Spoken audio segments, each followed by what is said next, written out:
Bonjour à toutes et tous, une petite vidéo pour poursuivre un petit peu notre exploration.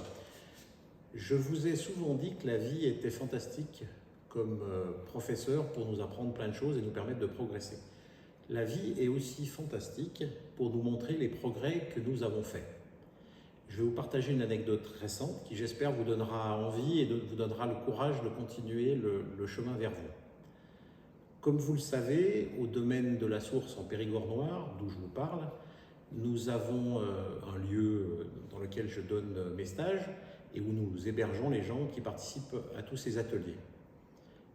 En dehors des ateliers et des stages, ce lieu sert de gîte à plein d'invités du monde entier. On y rencontre souvent de très belles personnes et puis des fois des cas un tout petit peu plus compliqués mais qui sont là pour nous faire avancer. Récemment, nous avions des invités nord-américains qui sont arrivés, c'était un peu chaotique, le jet lag, plein d'autres choses. Bref, ça a été assez rock'n'roll pendant 3 jours où ils étaient là. Et puis, lors de la dernière nuit, on a reçu à 2 h du matin des messages qu'on va qualifier d'incendiaires. Il y avait plein de choses qui n'allaient pas sur le domaine, c'était la catastrophe, enfin bref. Donc, je me suis levé pour aller voir les choses et discuter avec les gens. Je me suis levé avec le cœur ouvert.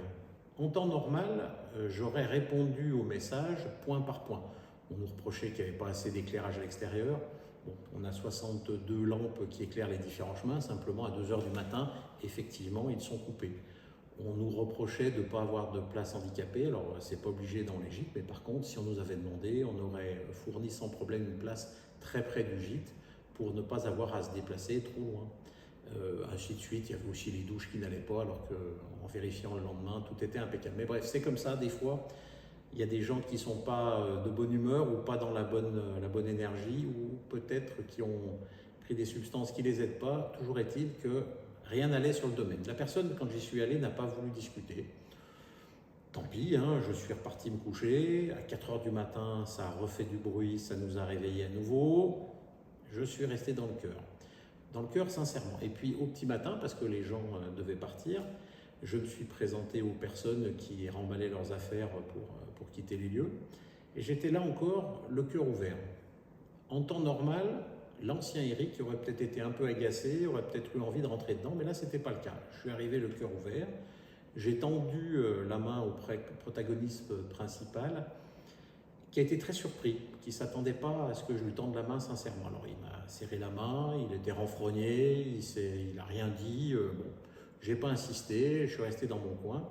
Il était venu avec sa mère âgée qui n'était pas en grande forme, donc je m'étais occupé plusieurs fois parce qu'il l'avait laissé par exemple au bord de la piscine seul pendant que lui allait ailleurs. Et plusieurs fois j'étais venu la voir pour voir si tout allait bien.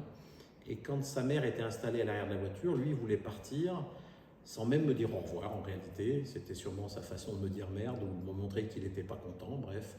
Moi je suis resté ouvert, dans le cœur, et sincèrement, pas, vous voyez, un sourire commercial, mais dans le cœur, j'y étais vraiment. Et j'avais vu sa souffrance à lui, pour être dans un état pareil, il ne devait pas être bien dans sa vie. Et donc j'ai dit au revoir à sa maman, lui souhaitant de belles vacances, puisqu'il partait là sur la côte basque. Vraiment, je suis resté dans le cœur jusqu'au bout.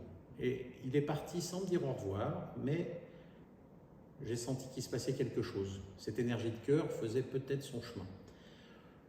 Quelques jours après, on a vu une note, vous savez que c'est important à l'heure actuelle dans les différents gîtes, arriver sur notre compte, et j'avoue que j'étais très tendu parce que je me suis dit, c'est lui, et s'il est dans la même énergie que lors de ses messages pendant la nuit, on va se faire massacrer et on va être pénalisé pendant un moment. Mais c'est pas grave, mais c'est la vie, on accepterait comme ça.